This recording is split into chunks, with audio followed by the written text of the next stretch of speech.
este programa de Tecnificando el Agro vamos a visitar una chacra muy cerca de la ciudad de Oberá, hoy muy cerca porque la ciudad se ha expandido, que tiene un origen muy singular este lugar, porque el abuelo de Miriam Rocholl, profesora de biología, docente en la ciudad de Oberá, fue uno de los pioneros en la actividad lechera, teniendo estas 25 hectáreas, que era la superficie que en ese momento tenían cada chacra. Tenía animales donde producía leche para abastecer a un pequeño pueblo como era Oberá en ese momento. Miriam, evidentemente ustedes en la sangre llevan, porque tu abuelo de origen alemán habrá traído de su país de origen la cultura de hacer Claro, leche y la trajo al monte misionero. sí. Me gustaría que nos contara un poquito rápidamente esa pequeña historia familiar. Claro, mi abuelo Ernesto Rochol, él prácticamente las 25 hectáreas la usaba, la tenía cercado, potrero, todavía hay restos de alambre, producía leche para Oberá. Entonces primero llevaban con mulas, después con los sulky, y bueno, y así distribuyeron la leche por muchos años. ¿Aproximadamente en qué año estás hablando vos? Ay, ahí En sí los que... 40. Sí, antes todavía, porque en el 50 ya, fíjate, el tractor era del 54 y ahí ya tenía el secadero. Entonces, Bueno, no, mucho antes. un poco la que, digamos, sigue con esa tradición, tu mamá también sigue con la tradición, porque tiene algunas Sí, sí. vaquitas, y te lo transmitió a vos y a tu marido. Sí, sí, mi mamá sigue. Y bueno, es una salida laboral.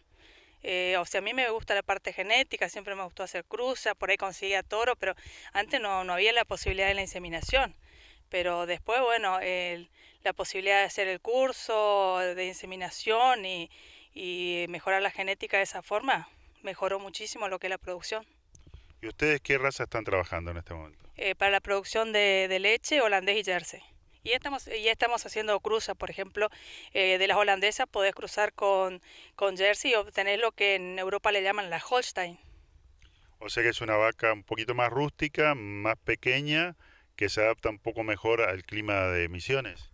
Sí, son más rústicas, sí.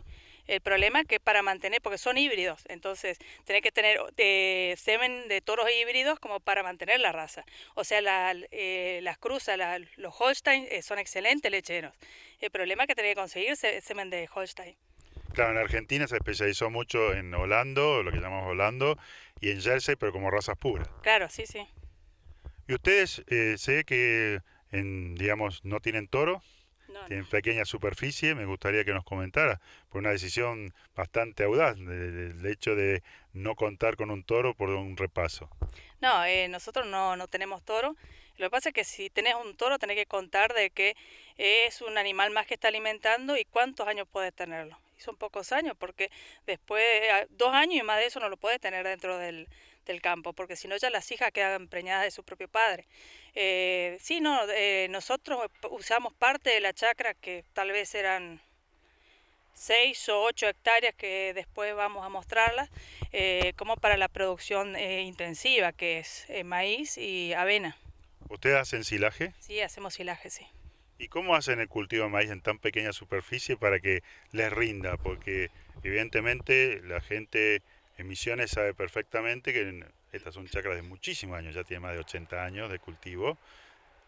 Nuestros suelos son suelos muy generosos, pero rápidamente el tema de hacer cultivos intensivos se deteriora muy rápido. Mm. Sí, bueno, en realidad esta chacra fue mal trabajada porque después que se dejó la producción de leche, se cultivó yerba, té y bueno, en toda la zona donde se cultivaba la yerba, la costumbre era pasar disco, carpir y mantener todo el tiempo limpio. Entonces, bueno, nosotros tenemos un suelo totalmente deteriorado, entonces para mejorar el suelo, nosotros producimos nuestro propio abono y lo desparramamos, entonces o sea, yo soy consciente de que al suelo hay que devolverle lo que vos cosechás. Entonces, si vos no le devolvés al suelo, ¿y cuánto tiempo te va a durar la producción? Pocos años. ¿Ustedes hacen en la misma superficie el maíz y la avena o hacen una rotación? No, en la misma superficie. Lo que pasa es que abonamos. Sacamos más o menos 2 cosechas de maíz y una vez que sacamos el maíz sembramos la avena. ¿Y los tiempos te dan? Porque la verdad que cuando estés entre la cosecha de ese maíz que hacen silo y hasta que sembrás la avena y tenés la primera cosecha por el animal, ¿cómo trabajan? ¿Tienen algún potrero, algún otro recurso? Bueno, sí, hay sectores donde no se puede hacer, o sea, tratamos de que los cuadros que son más fértiles, sacar 2 cosechas de maíz y una de avena. Los cuadros que no son tan fértiles, hacemos una de maíz y lo dejamos para sembrar la avena. O sea que no hay un bache, sino que van No, no. manejando esta pequeña superficie muy intensamente. Sí, sí, no, bache no hay, o sea, siempre están cubiertos o con algún tipo de cultivo. ¿Y cuántas vacas tenés en este momento en producción y en total en esta superficie? Además de la de tu mamá, porque hay que explicar que no solo de ustedes, sino también de tu mamá tiene vaca. No, en estos momentos tenemos 6 vacas en producción, 9 en total. O sea, el problema es que hace poco se nos murieron 3 vacas holandesas por un problema de rabia apareciante. Que nosotros nos costó un poco darnos cuenta de que era rabia porque si cuando se moría la primera nosotros no detectábamos que era la rabia, vacunábamos a todo lote y solucionábamos el problema. ¿Y esta es la primera vez que le pasa este problema? Sí, es la primera vez, o sea, mordedura de murciélago, porque las vacas son generosas, son donantes de sangre, pero sí, siempre hubo murciélago, pero es la primera vez que hubo caso de rabia.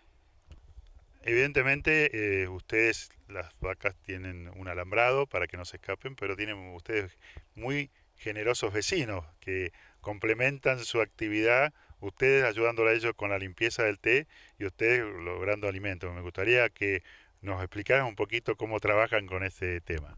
Sí, nosotros usamos una chacra de un vecino eh, como que tiene hierba, o sea, sobre esa chacra hay un yerbal. Entonces, bueno, como es hierba vieja, que hay una gran distancia entre, o sea, hay poca densidad de plantas, entonces queda el espacio suficiente como para sembrar 2 líneas de maíz en verano y después en invierno sembramos avena. Las vacas no afectan la planta de hierba, pero no se le puede dejar todo el tiempo caminando. O sea, tenés que largarle en la avena 1 hora y media que llenen su panza y de vuelta al encierre. Claro, para que no estén comiendo hoja de hierba. No, la hoja de hierba no la comen, pero cornean la planta. Entonces, sí, estropea. ¿Y ustedes cómo hacen? ¿Encierran o después la tienen en otro potrero, esas que fueron a la avena? No, la tenemos en otro potrero.